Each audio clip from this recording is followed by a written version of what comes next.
Good morning, Thailand. My name is Alex, and I have some news updates from around Thailand for you today, this Wednesday, October 16th. Now, today, we'll be talking about some unfortunate incidents on Thai roadways, some nasty cases of indecent exposure, and a little later, some tensions rising in the seas between China and its neighbors. But first, we have our main story today, which is about an amnesty debate on the Lese Majeste laws that are set to ignite tensions in Thai parliament. Ever the controversy.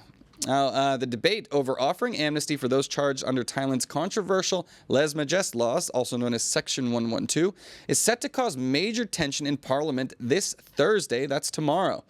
The committee, led by Chusak Sirinil, has three options on the table. 1. Full amnesty for Section 112 offenders. 2. No amnesty. Or 3. A conditional amnesty for those who violated the law unintentionally. The debate has divided political parties, with coalition partners refusing to back down. As this marks the first amnesty proposal involving Section 112, the decision could lead to significant political and legal consequences. Well, if it isn't the biggest elephant in the room, pun intended, we are in Thailand, about Thai political landscape that is rearing its ugly head. This is going to be very interesting to see how the cards fall in terms of which political parties are in favor of which policy stances. I imagine that we might see some predictable, expected outcomes in terms of which parties align with which policy favors. Pattaya, I imagine going for the compromise one. Like, hey, they didn't mean to. All right, let's not throw the book at them. But at the same time, this is showing the movement of the Overton window here in Thai politics. This has been a big issue for many, many years, and there are still many political prisoners in Thailand over violations of Section 112. Interesting to see how the monarchy will respond, how the traditional parties will respond, and how the progressive parties will push to make amendments to this law. Time will tell. Let me know your thoughts in the comments, everybody. All right, nothing in there yet, so let me move on to our next story. There's even more controversy going on. Now, yesterday, this was an update on a story we covered yesterday and was covered in the news widely over the weekend. But the Thai singer, Shiro, he was involved in a fatal car accident, and now he has been charged with drunk driving after that fatal crash. So, Thai singer Shiro, also known as Sirisak Nantasane, was charged with drink driving after a fatal crash on October 10th that killed 28-year-old Meji and seriously injured her brother. The accident occurred on the Sukhabipan 5 bridge when Tik's van collided with the siblings' motorcycle. Despite public criticism for not conducting a breathalyzer test on site, a hospital test later confirmed Tik's blood alcohol level exceeded the legal limit. Tik faces charges of reckless driving, causing death, and driving under the influence. A compensation agreement between both parties is expected. Okay, so this is a tragic incident. Now, apparently the people were on the side of the road in the dark a little bit, stopped looking for a bottle of water without any sort of reflective gear. At the same time, the man was drunk driving, and this is exactly why we don't allow that, because accidents like this can happen. You need to be aware, especially driving at night, about your surroundings, because the worst can happen. Now, it does appear, I'm not entirely sure, he's been charged with drink driving. A compensation agreement is expected between the parties. What does this mean in terms of punishment? You know, what kind of price do you put on a life? This is kind of a shocking story. So we're going to keep our eyes on this and make sure we see exactly what kind of justice is given and how this whole situation will resolve. Because unfortunately, it does look like a situation where money and wealth will be able to get you to skate out of more serious punishments. Time will tell. Let me know your thoughts, everybody. All right, moving on to our next story. That's not the only story from the roads we're talking about today, as a reckless driver cuts off an ambulance twice in a dangerous road rage incident. A reckless driver dangerously cut off a private ambulance twice while it was transporting a patient from Khon Kaen to Chonburi in the early hours of October 15th. The incident, caught on the ambulance's dash cam, shows the car overtaking the ambulance, abruptly cutting in front of and slowing down, forcing the ambulance to change lanes. Now, despite having its sirens on, the ambulance was blocked again by the same car, as if attempting to cause a crash. The event is under investigation, with concerns raised about the risks to the patient's life. What the hell was this guy's problem? Like, for real, man. Like, road rage is one thing, but it's a freaking ambulance, dude. So serious crime, felony, I imagine. They have the license plate. They know exactly what car it is. I'd be curious to know what kind of punishment this guy's gonna face because, dude, it's an emergency. A person's life is on the line, and it's also early morning hours. You have to wonder. Like, normally, that's a good time for ambulances because there's no traffic on the road that can actually get through things. But unfortunately, this guy went a little crazy. So, curious to find out what the full story is here. Maybe the guy had it out for the person in the ambulance and didn't want him to make it to safety. In any case, it did make it to the hospital. But yeah.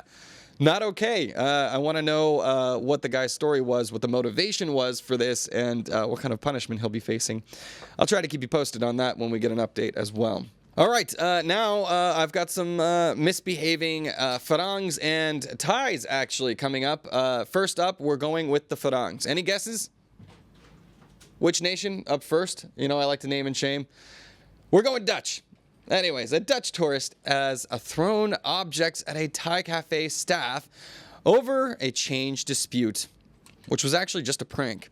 Now, a Dutch tourist named Max, 59 years old, too old for these antics, caused a scene in Udon Thani's Sky Blue Cafe, throwing a fan and ashtrays at staff over a 130 baht change dispute. Come on, man. It's not enough to throw a fit.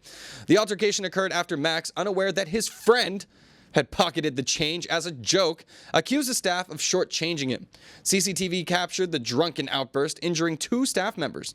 Police intervened, and Max expressed regret for his actions. Both parties are set to negotiate compensation, with Max's Thai wife assessing the damages. What about the staff themselves? The cafe owner urged Max to respect Thai laws and resolve the issue peacefully. Excuse me. This sucks. Like, come on, dude. Like, all right, first of all, he legitimately thought he got shortchanged because of his jerk friend playing a prank on him. That was, I can't imagine, he was drunk, he got outraged, but yeah, start throwing fans and start throwing ashtrays and stuff. 130 baht, like, come on, dude. Like, I don't think that's enough to start, causing that big of a ruckus. But also, shame on the friend for not intervening when it started to escalate as well. Yeah. Anyways, come on. Let's not act so childish, everybody.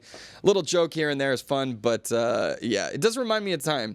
This won't make it into the final cut, but it reminds me of a time I saw I was in the Philippines, and a bunch of Taiwanese guys that were hanging at a bar, having some drinks, and one of their friends fell asleep on a couch, and the Taiwanese guys, it was on the beach, they all just went out to the beach, and the staff came over, woke up the dude. They thought that the guys had run away. They were just playing around on the beach behind him, and he had 10 friends, and they just left him with the bill, but all of the dudes were just hiding behind him while this guy was freaking out, I don't have enough money, where did everybody go? And eventually, before he freaked out, they came out and were like, we're here, don't worry, we'll pay. So, yeah, there's a point where the prank becomes unfunny, and I think this guy definitely took it a little too far. Anyways, let's move on to our next story, which is a gross one. All right, guys, we got a pervert situation. Pervert caught on CCTV stealing flip-flops in Nonthaburi to do God knows what with them. Now, CCTV footage from an apartment in Nonthaburi caught a man identified as Tun, naming and shaming, playing with himself, let's just say. I don't want to get censored or demonetized. With stolen flip-flops outside a victim's room on October 12th. The victim, Chokchai Katprasit, reported his missing flip-flops to the apartment owner, who reviewed the footage, revealing Tun as the culprit. Tun had a history of similar incidents, including a 2020 arrest and a 2022 raid where over 120 pairs of shoes were found. Tun, with a history of psychiatric treatment, is believed to be involved in additional flip-flop theft cases in Nonthaburi. Chokchai expressed concerns about his safety. This guy needs help. I think that's something we can all agree on. 120. Look, I mean, it's a fetish thing, okay? I don't like to kink shame, but at the same time, you're assaulting the safety of other people and making them feel unsafe. And yeah, you're stealing their property as well. all no-nos, and this guy has a long history of it. Hopefully he can, he's getting shamed right now, but hopefully he can get the help that he needs to sort of break this cycle. He seems to have an addiction or at least, come on. There's plenty of people you can just pay for that stuff to feed that fetish as well. No need to make unsuspecting people victims in your game. Who knows? Maybe that's part of the kink. Thoughts? Let me know in the comments. Yeah. Yeah, that's not the only case of some indecency happening in public as we move over to Pattaya. Now, Pattaya officials are seeking justice after a sea urination incident. You heard it right. A Pattaya official, Sawati Punpun, is seeking justice after two men attempted to assault him for warning them not to urinate in the sea on October 13th. Come on, people. Tourists had reported the men's behavior, prompting Sawati to confront them, citing that it violated Pattaya's Cleanliness and Orderliness Act. Do we really need to remind people of this? The men became angry and followed Sawati back to the office where a heated argument occurred. Can you imagine defending yourself on this? Despite being urged to pay a fine, the men refused, claiming they had no cash and would wait it for a court order. It remains unclear if police will take further action. Good God, imagine getting called out on this and then not just slinking away in shame like most of us would be, but actually chasing the guy down back to the government office to try and argue your case for your right to do that? The gall, the chutzpah of these people. I cannot believe it. But yes, this is not the first story we've heard about this. I assume drunk. I don't know. I hope that these people aren't in their right mind when they're doing this behavior.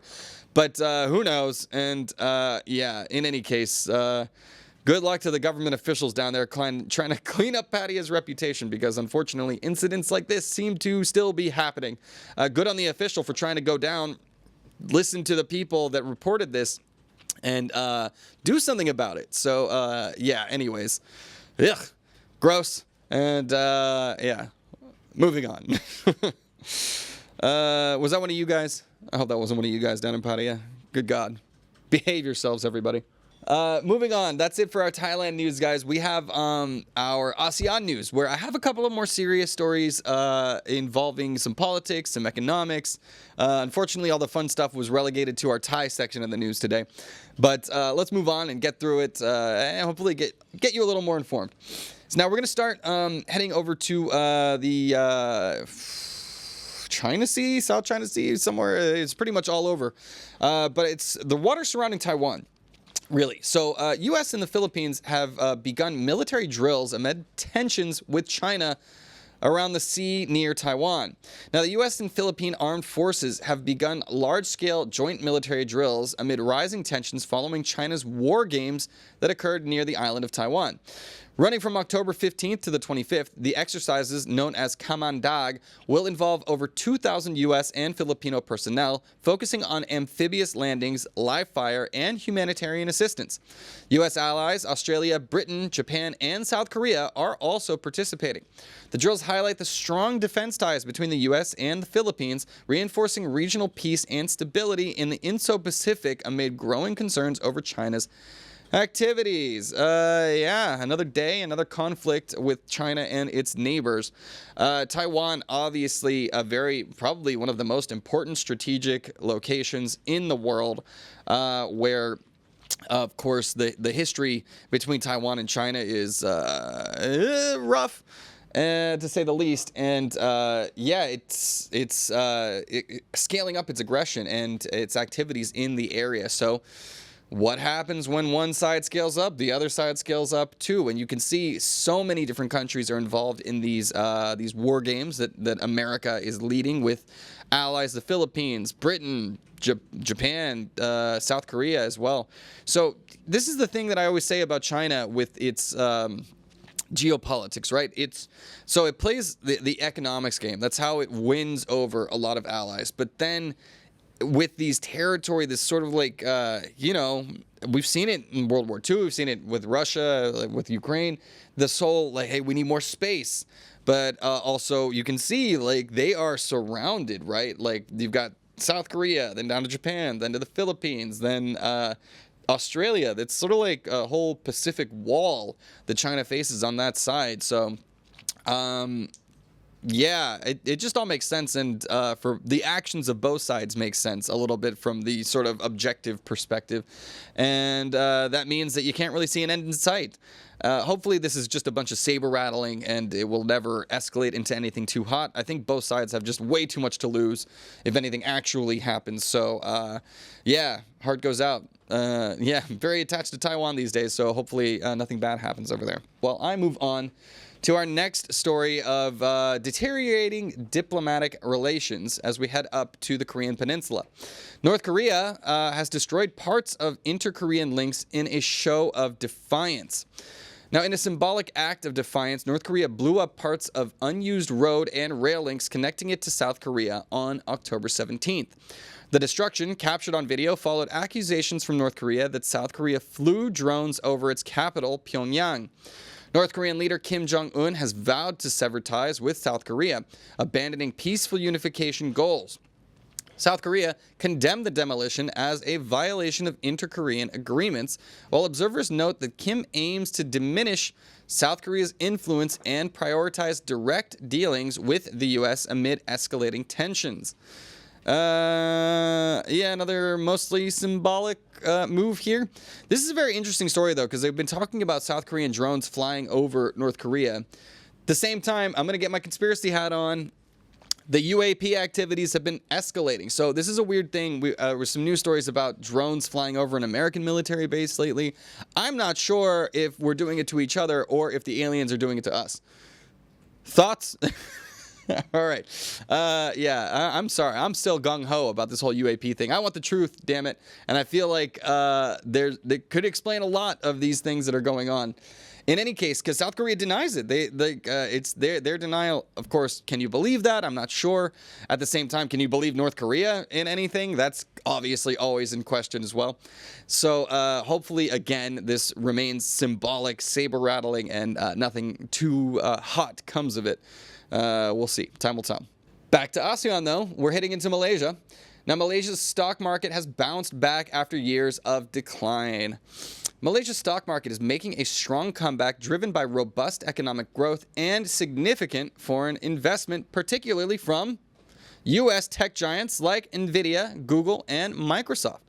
The Bursa Malaysia's benchmark index has risen 17% over the past years as investor confidence grows.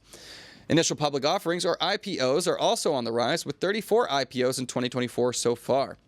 Malaysia's political stability under Prime Minister Anwar Ibrahim and economic fundamentals, including strong GDP growth and foreign direct investment, have contributed to this resurgence.